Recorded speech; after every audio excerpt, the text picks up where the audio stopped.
This is something that Russell found on China. Twitter. Yeah. China. Former U.S. diplomat in China. The U.S. must limit China's growth, even if pushing them back to poverty. Interesting. Let's take a look at this video.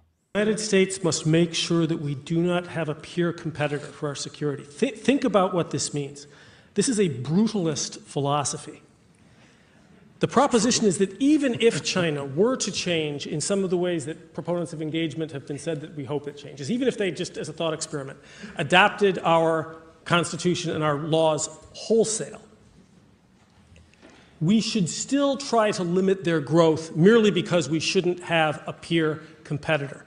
That is the proposition, regardless of beliefs, regardless of people striving for human flourishing along the lines that we have been prescribing to the world for decades. If they actually appear to be succeeding, regardless of their beliefs, we must stop them, even if it means pushing them back toward poverty. Robert, have I misunderstood the proposition? I don't mean this question cynically or sarcastically, but what's wrong with that? I love that. I love that. I don't mean this cynically or sarcastically, but suck my dick. Yeah. So this is. I don't mean this to be offensive, but eat my shit with a spoon. Yeah. Yeah. This is not just some guy from Daily Wire spouting off. Okay, this is a former U.S. diplomat in China saying even if China adopted all of our values, we would still have a vested interest in keeping them poor in order to avoid economic competition. Right. And to really put a button on this whole day, that's pretty much what we did to Russia at the end of the Cold War. We could have brought Russia. There was a moment there where we could have brought Russia into the West, where Russia wanted to join the West, right? Putin asked Clinton if they could join NATO.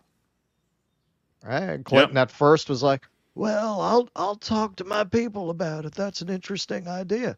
And he did, and they said, fuck no. Yeah, his people said no. That's the used car salesman says, let me talk to the guy in the back, see if we can work on the price. And then he comes back.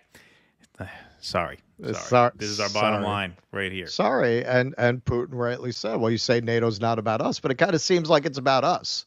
Right. Yeah. Right. There's no more Soviet Union. So what is NATO there to protect against, and why can't we join it then? If it's about other threats, if it's not about us. So, yeah. Well, absolutely. They, as at the collapse of the Soviet Union, we tried to make Russia a client state. We sent in Goldman Sachs, and they just raped the country. We talk about Russian election interference. You can look this up. Clinton sent his own people in to get Yeltsin reelected.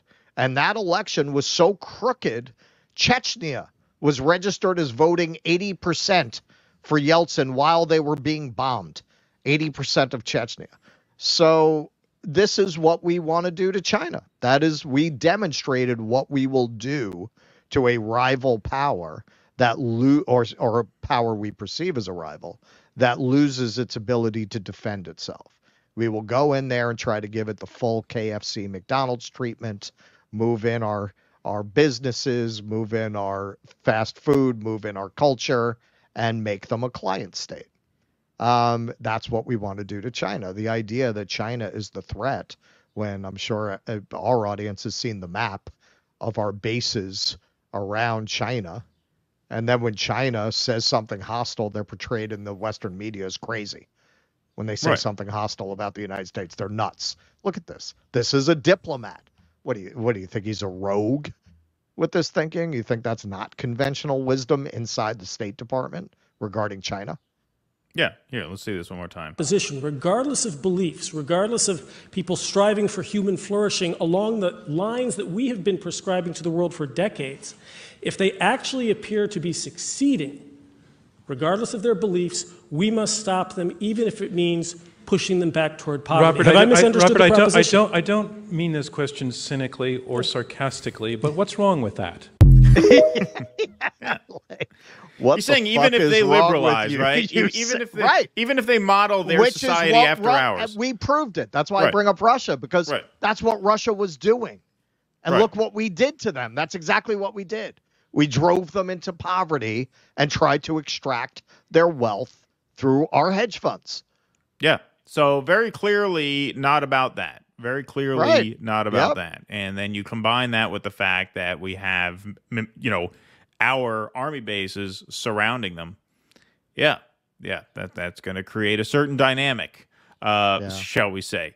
It's not paranoid if they're really out to get you. Right. If they're really out to get you. And now you see they are militarily surrounded and economically sabotaged no matter what they do. It's never really about their society. It's never about rendering some sort of philosophical judgment about how other people live. That's just how they package it to us. That's how we are able to. We don't have a problem with the Saudis. Exactly. That's how we are able to say that we are great because we are good, right? That's what I believe that was one of the sort of Clinton campaign sort of rhetorical tricks that they played, because Donald Trump said, "Make America great again." And she said, "Well, we are already great. We're great because we're good."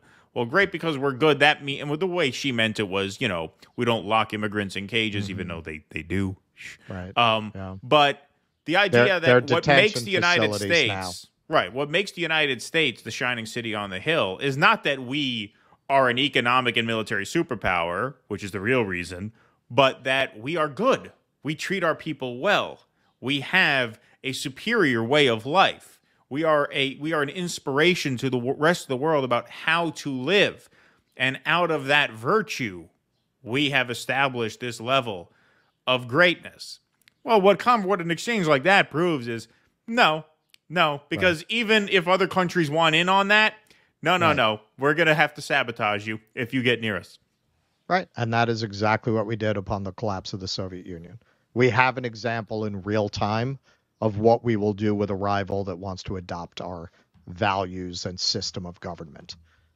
Yes, indeed. Please clap.